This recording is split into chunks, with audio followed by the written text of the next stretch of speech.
Welcome students in your online science class. So in today's class we are going to discuss the new chapter fiber to fabric. Okay, what is the fiber? So fibers are thin strands of thread and fabric is a piece of cloth.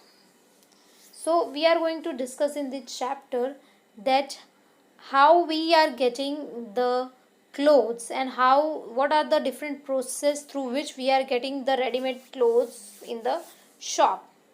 So we have two friends here named Paheli and Bozo. So Paheli and Bozo won first prize in a science quiz competition held in their school, and they have decided to use this prize money to buy clothes for their parents. When they saw a large variety of cloth material, they got confused. The shopkeeper explains some fabric to them, that there are cotton material, there are synthetic material.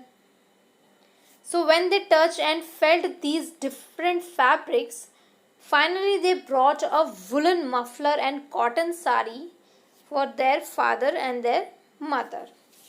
After their visits to the cloth shop, Paheli and Bozo begin to notice various fabrics in their surroundings.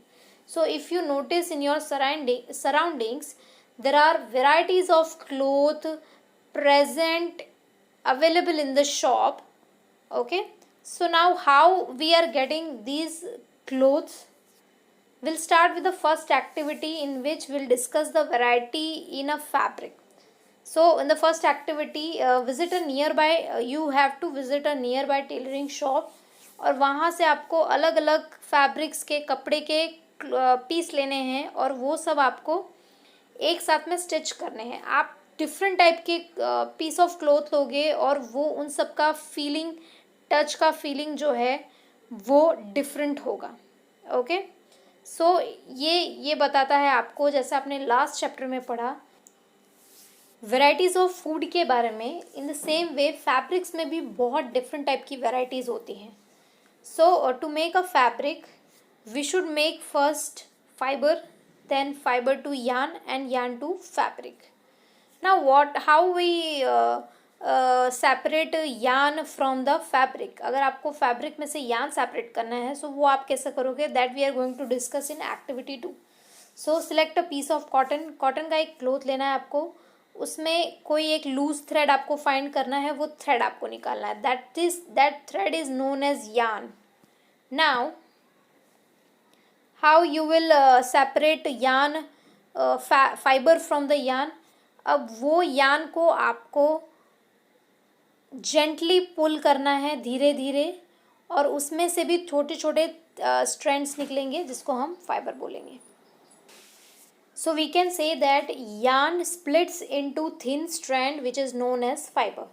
It means yarn जो है, यानी जो thread आपने निकाला loose thread cotton के cloth में से, वो वापस थिन स्ट्रैंड्स में डिवाइड होगा, that is called fibres. So there are two types of fibres, natural fibres and synthetic fibres. Natural fiber we are getting from the nature, and synthetic fiber is a man-made fiber, or it is also known as a chemical fiber. So natural fibers have two sources, plant source and animal source. Plant source have divided into 2 to 3 types. Here only you have to only read about the two types, that is cotton and jute. And fibers of animals is also have 2 to 3 types, and आपको सिर्फ 2 type के बारे में पढ़ना है, that is wool and silk. Synthetic fibers, here it is given example that nylon, polyester, one more is there, that is acrylic. So students, the first plant fiber that we are going to learn is cotton, and cotton contains many thin strands. It is made of many thin strands. So where does this cotton wool come from? So it is grown in the field by the farmers, and cotton plant usually grow in a warm climate condition, under the warm climate condition, and grown at places where having a black soil. So the fruits of cotton plants are about the size of lemon. यानी cotton का जो पूरा plant होता है उसमें हमें cotton balls जो है वो कहाँ से मिलता है, उसके फ्रूट से मिलता है, कॉटन प्लांट के फ्रूट से. So after maturing the balls burst open and the seeds covered with the cotton fibers can be seen. Have you ever seen a cotton field that is ready for picking? So after maturing the cotton plant, जो the cotton bursts the fruit और वो उसके बाहर में आ जाता है. सो अगर आपने देखा होगा फील्ड के कॉटन के, तो वो एकदम आपको स्नो के ग्राउंड की तरह दिखेंगे. प्लांट्स के ऊपर जो वाइट बॉल्स होते हैं वो आपको स्नो की तरह दिखेंगे. From these balls cotton is usually picked bye hands. Farmers जो है वो कॉटन बॉल्स को उसके सीड के साथ में ही तोड़ लेते हैं. Fibres are then separated from the seeds by combing. This process is called ginning of cotton. So cotton को सीड में से अलग करने के प्रोसेस को, सेपरेट करने के प्रोसेस को गिनिंग बोलते हैं. सो it is traditionally done by hand, but these days some textile companies, some fabric companies are using machines for ginning process. The second plant fiber is a jute. Jute is obtained from the stem of the jute plant. Cotton हमें fruit में से मिला था and jute जो है वो stem से मिलेगा. So it is cultivated during the rainy season and in India jute is mainly grown in West Bengal, Bihar and Assam. The jute normally harvested when it is at a flowering stage. Jute के plant को जब वो flowering stage में आ जाता है तब जाके हम उसको कट करते हैं and the stem of the harvested plant are immersed in water for a few days and then stem rot and fibres are separated by hand. कुछ टाइम बाद स्टेम को, जब वो फ्लावरिंग कंडीशन में आ जाता है जूट का प्लांट, तो उसे हम तोड़ के पानी में डुबा के रखते हैं कुछ दिन तक उसके स्टेम को एंड देन उसमें से फाइबर जो है वो अलग कर लेते हैं by hand. The next one is the animal fiber. So we already know about the two examples of animal fiber, that is wool and silk. So here you can see the different animals through which we are getting wool. So we are getting wool from the fleece of the sheep, and the next animal fiber is a silk. So we are getting this from silkworm. So here you can see the conversion of silkworm into cocoon. cocoon में convert होके वो moth में कैसे convert होता है. So silkworm जो है वो ऐसे टाइप से सिल्क प्रिपेयर करता है. So students, now you all are aware with the different types of fibers that we are getting from the plant sources as well as animal sources, and also we have discussed some synthetic fibers. Now we have to convert these fibers into fabric. So what are the different process? मैं आपको एक example लेके बताऊंगी that we are using cotton roll. अब cotton में से हम cotton fabric यानी कॉटन के कपड़े कैसे बनाएंगे, that we are going to discuss in a deep. So suppose you have a cotton roll. आपके पास कॉटन रोल आ गया है. We have already separated the cotton roll from the seed through ginning process. यानी हमने cotton roll को fibre में convert कर लिया through ginning process. Now fibre से यान बनाने में स्पिनिंग प्रोसेस यूज होती है, that we are going to discuss. अब फाइबर्स आपके पास आ गए हैं. नाउ आपको वो कॉटन के धागे बनाने हैं, तो आप स्पिनिंग प्रोसेस के थ्रू बनाएंगे. So students, now we have to convert fibres into yarn through spinning process. So if you want to do it at home, what you have to do, you have to hold some cotton in your one hand and pin some cotton between your thumb and four fingers. जैसे आपको ये pictures में show किया हुआ है, same वैसे ही आपको उसको लंबा करते हुए जाना है, ऐसे आप प्रेस करते हुए. सो जिसके थ्रू आप यान बना सकते हो. The process of making yarn from fibres is called spinning. Process जो फाइबर से यान बनाती है उसको हम स्पिनिंग बोलते हैं. So in this process fibres from mass of cotton wool are drawn out and twisted. This brings the fibers together to form a yarn. A simple device used for spinning is a hand spindle.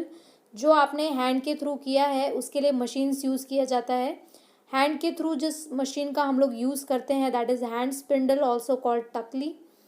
Another hand operated device used for spinning is a charkha, जिसके बारे में आपने पहले भी सुना होगा महात्मा गांधी के through. Use of charkha was popularized by Mahatma Gandhi as a part of independent movement. He encouraged people to wear clothes made of homespun yarn termed as khadi. सो वो उसके थ्रू खादी के जो है वो यार्न्स बनाते थे और वहाँ से फिर वो खादी के जो है वो क्लोथ्स बनते थे. To popularise and promoted khadi, the government of India constituted a body called Khadi and Village Industrial Commission in 1956. So spinning of yarn on a large scale is done with the help of spinning machines. After spinning, yarns are used for making fabric. So yarn बनने के बाद वही yarn का use जो है वो fabric बनने में होता है. So students, here you can see example of hand spindle, how it is working. Hand के थ्रू हम इसको स्पिन करते जाते हैं और इसमें आप फैब्रिक को इसके साथ अटैच करके इसको स्पिन कर करके इसमें से यार्न बना सकते हो.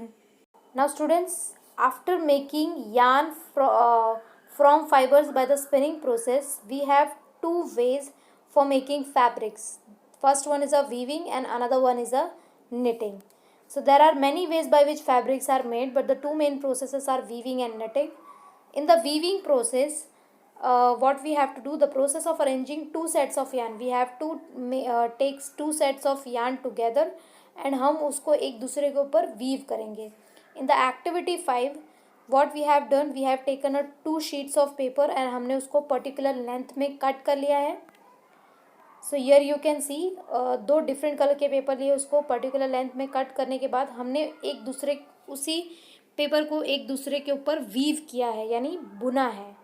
इन a similar manner, two sets of yarn are woven to make fabric. The yarn are much thinner than our paper strips. हमने जो पेपर स्ट्रिप्स यूज़ किया है वो आपको सिर्फ एग्जाम्पल बताने के लिए. But in terms of fabric the yarn is much thinner than our paper strips. So yarn को हम कैसे वीव करेंगे? So we are using smaller scale industries जो होती है, स्मॉल स्केल इंडस्ट्रीज़ जो होती है वो फैब्रिक बनाने के लिए लूम्स का यूज़ करती है. So here you can see एक लेडी का एग्जांपल आपको दिया हुआ है जो हैंड लूम यूज़ करके फैब्रिक बना रही है. The looms are either operated on a power और अ पावर ऑपरेटेड. ये हैंड ऑपरेटेड भी होते हैं एंड पावर ऑपरेटेड भी होते हैं. इट मीन्स आप हैंड का यूज़ करके भी उसको ऑपरेट कर सकते हैं हैंड लूम्स को, एंड इलेक्ट्रिसिटी का यूज़ करके भी उसे ऑपरेट कर सकते हैं for making the fabric. Here you can see the example of hand looms जिसमें हमने दो डिफरेंट टाइप के यार्न्स यूज़ किए हैं ब्लू एंड येलो कलर में, एंड उसको एक दूसरे के ऊपर वीव कर रहे हैं. So by this process we can make fabric. This process is called weaving of yarn. The second process of making fabric is by knitting. सो आपने अपने घर में अपने मदर को या ग्रैंड मदर को स्वेटर बनाते हुए देखा होगा या सॉक्स बनाते हुए देखा होगा. So the process of making sweater और socks is through knitting.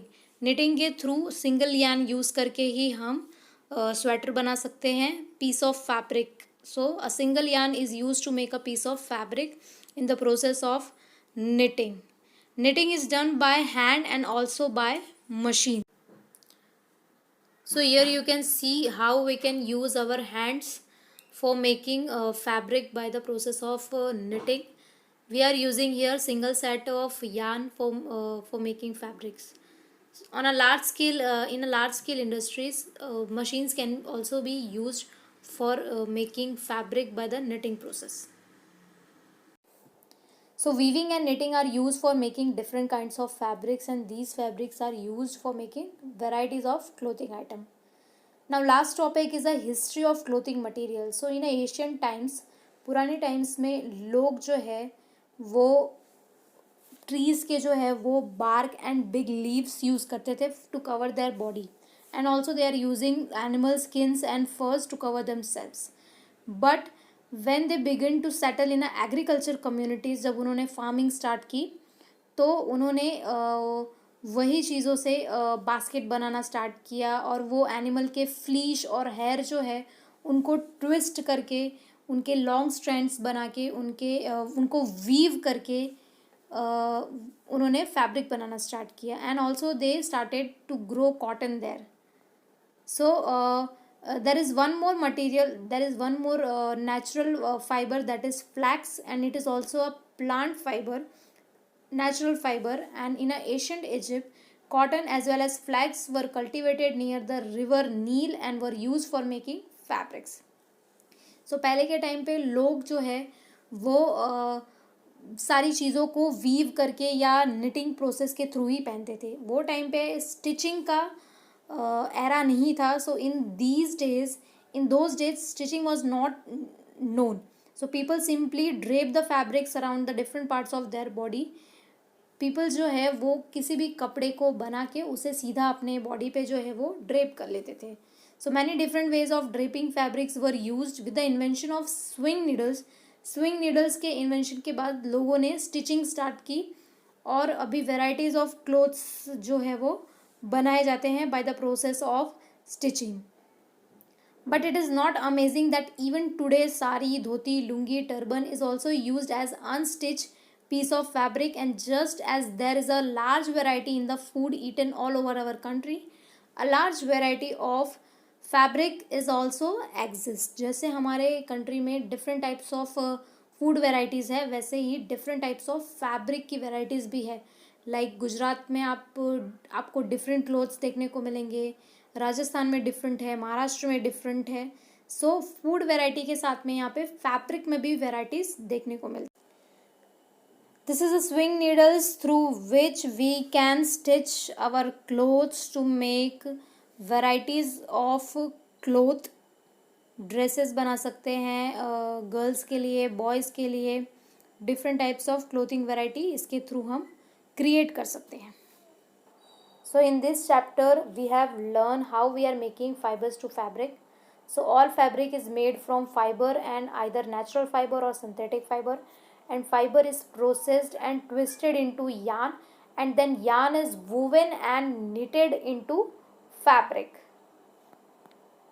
So here the last one, that you should know what are the different processes of making fiber, yarn and fabric. So to make a fiber we are using ginning process, to make a yarn we are using spinning process, and to make a fabric we are using knitting and weaving process. Thank you for watching.